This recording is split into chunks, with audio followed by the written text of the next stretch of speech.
तर हॅलो नमस्ते. स्वागत आहे तुमचं आपल्या चॅनलवरती, ज्याचं नाव आहे सारिका अमोल वाइब्स. तर बघा, इथे लेकरं घरी होते त्याच्यामुळं इतका पसारा पडला होता, तेच मी आवरण्यासाठी घेतलं होतं. फळं वगैरे आणले होते बाजारातून, ते फळं खारी वगैरे सगळं स्वच्छ करून ठेवत होते आणि लेकरं बाहेर खेळत होते. दुपारचं झोपा म्हटलं तर झोपत नाहीत आणि दिवसभर असं गादीचा पसारा गादी वगैरे खाली टाकून पसारा करून ठेवते. तर तेच आवरून घेतलं मी. तिकडचं आवरता तिकडचं आवरलं नाही तोपर्यंत आपल्याला लगे इकडं किचन कट्ट्यात पसारा. अरे बापरे, इतकं करता करता आपल्या दिवसभर आपल्या महिलांचं नाती नऊ येतात. इकडचं आवरा, तिकडचं आवरा, तिकडं स्वच्छ करा, इकडचं स्वच्छ करा. तर असो, आपलं हे नेहमीचंच चाललेलं असते. तर बघा, इथे मी हॉल वगैरे परत आवरून घेतला आणि नंतर आले किचनमध्ये. तर किचनमधलं सुद्धा आवरून घेतलं आणि दूध गरम करायला ठेवलं. दूध वगैरे गरम केलं आणि नंतर आईने त्या आणल्या होत्या, तुम्ही व्हिडिओमध्ये बघितलंच असेल, तिखट पुऱ्या आणल्या होत्या आषाढ तळणाचं. मी सुद्धा तळल्या होत्या, पण गोड पुऱ्या तळल्या होत्या आणि तिने आणलं तिखट पुऱ्या. तर बघा, लेकरं बाहेर खेळत होते आणि थोडासा पाऊससुद्धा चालू होता. म्हटलं आता आवरून तर घेतलंयच, पण राहिलेत तर भांडे. चला तर म्हटलं आता भांडेसुद्धा घासून घ्यायचं, म्हणून भांडे वगैरे घासून घेतले आणि छान असं लगेच भांडी घासले की लगे वरती पाऊस असल्यानंतर खाली कपडे घेऊन आलेच होते, पण टाकायला जागा कुठं, त्याच्यासाठी मी दोरी इथं बांधून घेतली आणि इथे कपडे वगैरे मी टाकून दिलेत. आणि बघा, इथं किती सुंदर दिसते का नाही किचन कट्टा. बघा बरं, तुम्हाला कसं वाटतं नक्कीच कमेंट करून सांगत चला बरं का. मगा कसा होता अस्ताव्यस्त आणि आता इतकं स्वच्छ केल्यानंतर किती फ्रेश वाटतं बघा बरं. झाडून भांडे सर्व एकदम झालं होतं आणि इथे आर्यासुद्धा खेळत होती, हॉलमध्येच खेळत होती, पाऊस यायला होता म्हणून.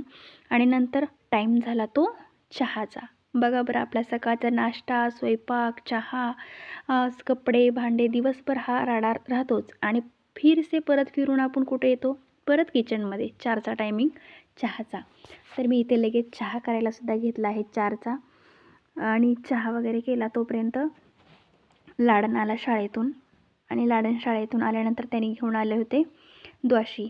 त्याच्यासाठी द्वाशी खूप दिवसांनी द्वाशी आणली बरं का. मी घरातच करते बरं का, पण द्वाशी त्याला बाहेरचे. तर पाऊस आला त्याच्यामुळं मम्मी राहू दे म्हणून मला फोन केला होता, मम्मी राहू दे मी द्वाशी घेऊन येतो म्हणून. मग त्याच्यासाठी द्वाशी घेऊन आला होता. मग एकट्यासाठी आणणार कुठं, बहिणीला तर सोडणार नाही ना. मग बहिणीसाठी पण एक द्वाशी घेऊन आला, बहिणीला आणि त्याला. मग दोघांना मिळून मी अशी छान अशी चहा करतच त्यांना प्लेटमध्ये द्वाशी दिली. आणि पाऊस होता चालू, त्याच्यामुळे 1 तास 6ला शाळा सुटणारी, घरी आला तो 7 वाजता. त्याच्यामुळे त्याला भूक लागली होती आणि मला म्हटलं की मी घेऊन येतो. होतं घरात खायला, तरी पण म्हटलं की मी घेऊन येतो. तर द्वाशी वगैरे घेऊन आला होता, तेच मी त्यांना दिलं छान असं. बघा, तर तुम्ही कशाची द्वाशी वगैरे करता का, तांदळाची करता का आयत्या पिठाची? आता रेडीमेड पीठसुद्धा मिळते आहे. तर मी तांदळाची पण करते आणि रेडीमेड पीठ मिळते ना, ते सुद्धा करते. कारण रेडीमेड पिठाचे बी आता इतके छान द्वाशा व्हायल्यात ना, ती भिजवावं लागत नाही. एवढंच की घरातली द्वाशी खाण्याची थोडीशी टेस्ट वेगळी येते आणि त्या आयत्या पिठाची असते ना, ती थोडीशी टेस्ट वेगळी येते. सॉरी, आणि बोलताना काही चूक होत असेल तर बरं का समजून घेत चला, कारण आपला नवीन चॅनल आहे आणि मी आत्ता स्टार्टिंग केली आहे. आणि आपला नवीन व्हिडिओ कोणी बघत असेल ना, तर प्लीज लाईक, शेअर, सबस्क्राईब नक्की करत चला. आणि माझी काय चूक होत असेल तर कमेंटमध्ये सांगा. आणि व्हिडिओसुद्धा कसा वाटतोय ना, ते सुद्धा तुम्ही मला कमेंटमध्ये सांगत चला. तर बघा, इथे 1 आणली होती द्वाशी आणि 2 आणले होते उत्तप्पा म्हणतात ना, 2 उत्तप्पा आणि 1 द्वाशी आणली होती दोघांसाठी.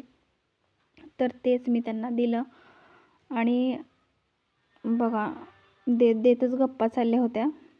गप्पा मारत होते शाळेत, हे झालं, ते झालं, ते झालं, हे झालं, ताई अशा म्हणल्या, ताई तशा म्हणल्या. म्हणजे त्यांच्या शाळेत शिक्षकांना शिक्षिका ज्या आहेत ना, त्यांना ताई म्हणतात आणि शिक्षकांना दादा म्हणतात. तर तेच सांगत गप्पा मारत मला आल्यावर मुलं इतकी हे करून सोडतात ना, पण ते जर घरात नसतील तर घर इतकं सुनं दिसतं, काही विचारू नका. आणि जेव्हा लेकरं येतात तर बड त्यांची नुसतीच चालूच असते. तेच सांगायला होता की मला असं झालं मम्मी, तसं झालं मम्मी, तसं झालं, असं झालं. तर असो. तर बघा, हे चटणी घेतली होती द्वाशीसोबत आणि उत्तप्पासोबत. तर किती पातळ चटणी असते आणि ती एवढी खास बी लागत नाही बरं का. आपण जेवढी घरात करतो ना जशी, तर तेवढी खास लागत नाही बाहेरची आणलेली चटणी. मला तर अजिबात आवडत नाही. मी तर चटणीच खात नाही. फक्त सांबार असेल तर सांबारबरोबर छान वाटतं, पण चटणीबरोबर हे अजिबात मला नाही आवडत. पण लेकरांना आवडतं, त्याला आता काय करायचं, ते लेकरांना मी आता दिलेलं आहे. तर बघा, तुमच्याकडे पाऊस वगैरे आहे का, तर नक्कीच कमेंट करून सांगत जा. आणि अर्धा अर्धा देत होते. मी काय म्हटलं त्याला, की 2 उत्तप्पा आणलेत, तर तू अर्धा घे आणि तिला अर्धा घे थोडासा, म्हणून मी देत होते. तर तो म्हटला की आर्या म्हटली की मला उत्तप्पा नको आहे, मला फक्त द्वाशीच हवी, म्हणून मी तिला द्वाशी दिली. आणि हे देत देतच मी इथे चहा ठेवला होता, जास्त चहा ठेवला होता बरं का. किती काळा काळा गडद काळा चहा झाला. एवढं सगळं देईपर्यंत चहा शिजून रेडी होता.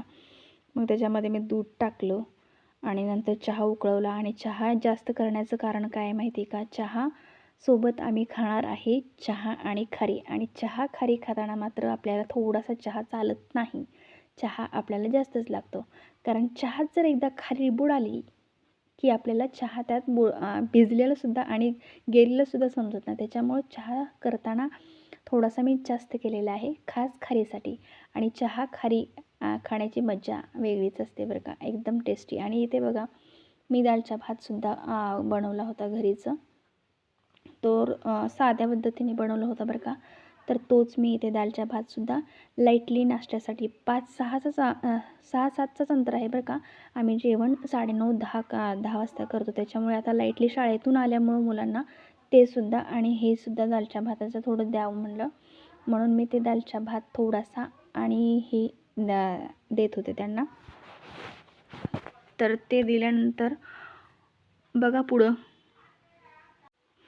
तर बघा इथं आपला होता हलका फुलका नाश्तासुद्धा झालेला होता, चहा वगैरे सर्व काही झालं होतं. आणि आता आली होती वेळ रात्रीची.